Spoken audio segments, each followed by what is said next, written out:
வணக்கம். உங்க ஆய்வு பணிகளுக்கு ஏஐய ரொம்ப திறமையா பயன்படுத்தணும்னு ஆசையா? ஆனா பொதுவான பதில்களை தாண்டி நமக்கு தேவையான துல்லியமான தகவல்களை ஏஐ கிட்ட இருந்து எப்படி வாங்குறது?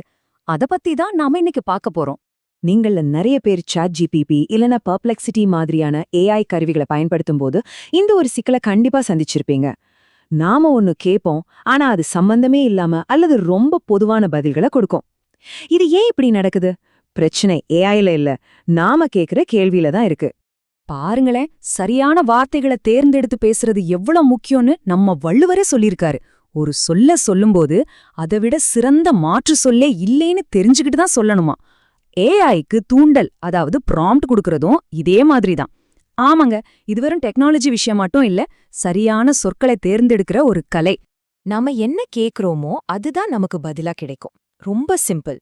அதனால ஏஐ கிட்ட இருந்து வர்ற பதில்களோட தரம் முழுக்க முழுக்க நாம குடுக்கற தூண்டல்களோட தரத்தை பொறுத்து தான் இருக்கு. சரி, வாங்க இதுக்குள்ள இன்னும் ஆழமா போலாம். இதுதான் ரொம்ப அடிப்படையான விதி. நீங்க தெளிவில்லாத ஒரு கேள்வியை கேட்டீங்கன்னா உங்களுக்கு வர்ற பதிலும் அப்படிதான் தெளிவில்லாம இருக்கும். ஆனா உங்க கேள்வி எவ்வளவு துல்லியமாவும் வரையறுக்கப்பட்டும் இருக்கோ அந்த அளவுக்கு உங்க ஆய்வுக்கு தேவையான சரியான தகவல்கள் உங்களுக்கு வந்து சேரும். இதுதான் முக்கியமான பாயிண்ட். அப்போ ஒரு சிறந்த தூண்டலை எப்படி உருவாக்குறது? அதுக்கு ஒரு தெளிவான ஃப்ரேம்வொர்க் இருக்கு. ஒரு 4 முக்கியமான கூறுகளை வச்சு எந்த ஒரு தூண்டலையும் நாம ரொம்ப சக்தி வாய்ந்ததா மாத்திட முடியும். வாங்க, அது என்னென்னு பார்க்கலாம். இப்போ ஸ்கிரீன்ல பாக்குறீங்களே, இதுதான் ரொம்ப ரொம்ப முக்கியமான விஷயம். இந்த 4 கூறுகள் தான் ஒரு தூண்டலோட அஸ்திவாரம். முதல்ல சூழல், அதாவது கான்டெக்ஸ்ட். நீங்க யாரு, உங்க நோக்கம் என்னன்னு ஏஐக்கு சொல்லணும். உதாரணத்துக்கு, நான் தமிழ் மொழியல்ல முனைவர் பட்ட ஆய்வு மாணவன். அடுத்து பணி, அதாவது டாஸ்க். ஏஐ என்ன செய்யணும்னு தெளிவா சொல்லணும். ஆய்வு கட்டுரைகளை பட்டியலிடு. மூணாவதா கட்டுப்பாடுகள், அதாவது கன்ஸ்ட்ரெயின்ஸ். கால அளவு, இதழோட தரம் மாதிரியான லிமிட் செட் பண்ணணும். கடைசியா வடிவம், அதாவது ஃபார்மேட். உங்களுக்கு பதில் எந்த வடிவத்துல வேணும்? ஒரு டேபிளா இல்ல ஒரு லிஸ்டான்னு கேட்கணும். சரி, இந்த கூறுகளை எல்லாம் எப்படி பிராக்டிகலா பயன்படுத்துறதுன்னு பார்க்கலாம் வாங்க. ஒரு சாதாரண கேள்விய எப்படி ஸ்டெப் பை ஸ்டெப்பா ஒரு பவர்ஃபுல்லான ஆய்வு கருவியா மாத்துறதுன்னு இப்ப நம்ம பார்ப்போம். இங்க பாருங்க, முதல் ஸ்டெப்ல தமிழ் இலக்கண ஆய்வுகளை பட்டியலிடுன்னு ரொம்ப ஜென்ரலா கேக்குறோம். 2வது ஸ்டெப்ல கடந்த 10 ஆண்டுகள்னு ஒரு கால வரம்பை சேர்க்கிறோம். 3வது ஸ்டெப்ல யுஜிசி கேர் இதழ்களிலிருந்துன்னு ஒரு குவாலிட்டி ஃபில்டர் போடுறோம். 4வது ஸ்டெப்ல ஒரு அட்டவணை வடிவத்துல ஒரு வரிச் சுருக்கத்தோட வேணும்னு கேக்குறோம். கடைசியா 5வது படியில, இதுதான் கேம் சேஞ்சர், உங்களுடைய குறிப்பிட்ட ஆய்வு சிக்கலையும் சேர்த்தா ஏஐ உங்களுக்கு மிக மிக துல்லியமான பதில்களை கொடுக்கும்.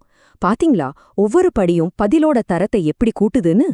இதுதான் எல்லா கூறுகளையும் சேர்த்த ஒரு முழுமையான அட்வான்ஸ்டு ப்ராம்ப்ட். இங்க நம்மோட ஆய்வு சிக்கலான வழக்கு தமிழில் உள்ள இலக்கண மாறுபாடுகளை முறைப்படுத்துவது எப்படி அப்படிங்கிறதையும் சேர்த்து அது சம்பந்தமான தீர்வுகளை கொண்ட கட்டுரைகளை கேட்கிறோம். இதனால ஆயிரக்கணக்கான கட்டுரைகள்ல இருந்து நமக்கு தேவையான குறிப்பிட்ட சில கட்டுரைகளை மட்டும் ஏஐ அழகா வடிகட்டி தரும். ஒரு பதில் கிடைச்சதும் அதோட நிறுத்தணும்னு அவசியம் இல்ல. நீங்க அடுத்தடுத்த கேள்விகள் மூலமா அந்த முடிவுகளை இன்னும் ஆழமா அலசலாம். உதாரணத்துக்கு, நீ கொடுத்த பட்டியல்ல ஏஐ அல்லது மெஷின் லேர்னிங் பயன்படுத்திய ஆய்வுகளை மட்டும் தனியா பிரிச்சு அதோட முடிவுகளை சுருக்கமா சொல்லு அப்படின்னு கேட்கலாம். இது உங்க ஆய்வு நேரத்தை பயங்கரமா மிச்சப்படுத்தும். இப்போ உங்களுக்கு ஒரு நல்ல தெளிவு கிடைச்சிருக்கும்னு நினைக்கிறேன். இந்த டெக்னிக்ஸை பயன்படுத்தி யார் வேணும்னாலும் அவங்க ஆய்வுக்காக ஒரு சூப்பரான தூண்டலை உருவாக்க முடியும். சில முக்கியமான விஷயங்களை மட்டும் ஞாபகத்துல வச்சுக்கிட்டா போதும். இந்த ஸ்லைட்ல இருக்கிற ஃபில்டர்ஸை ஒரு செக்லிஸ்ட் மாதிரி யூஸ் பண்ணிக்கோங்க. கால அளவு, உங்களுடைய ஆய்வு புலம், ஜேர்னலோட தரம், அப்புறம் ரொம்ப ரொம்ப முக்கியமா உங்க ஆய்வு சிக்கல். இது எல்லாத்தையும் உங்க ப்ராம்ப்ட்ல சேர்க்கும்போது தேவையில்லாத தகவல்கள் தானாவே நீங்கிடும். இத ஒரு அருமையான உவமையோட சொல்லலாம். ஒரு நல்ல வடிவமைக்கப்பட்ட தூண்டல்ங்கிறது வெறும் கேள்வி இல்லைங்க, அது ஒரு மாஸ்டர் கீ மாதிரி. ஏஐங்கிற ஒரு மிகப்பெரிய அறிவு நூலகத்துல உங்களுக்கு தேவையான குறிப்பிட்ட அறிவு திறக்கிறதுக்கான சாவிதான் இந்த தூண்டல். இது இந்த முழு விஷயத்தையும் பிரமாதமா வளர்க்குது இல்லையா? சரி, வாங்க இப்போ ஒரு சின்ன பயிற்சி செஞ்சு பார்க்கலாம்.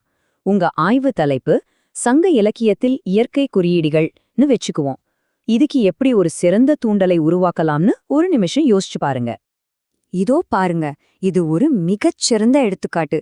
இதுல சூழல், நான் ஒரு முனைவர் பட்டம் மாணவன், பணி, கட்டுரைகளை பட்டியலிடு, கட்டுப்பாடுகள், காலம், மொழி, இதழ் தரம், அப்புறம் வடிவம், அட்டவணைன்னு நாம பார்த்த எல்லா கூறுகளும் பக்காவா இணைஞ்சிருக்கு. இந்த மாதிரி ஒரு தூண்டலை கொடுக்கும்போது கிடைக்கிற பதில் எவ்வளவு துல்லியமா இருக்கும்னு நீங்களே யோசிச்சு பாருங்க. இப்போ இந்த கேள்வி உங்களுக்காகத்தான். நீங்க கத்துக்கிட்ட இந்த விஷயங்களை வச்சு உங்களுடைய ஆய்வுக்கான சிறந்த தூண்டல் எதுவா இருக்கும்?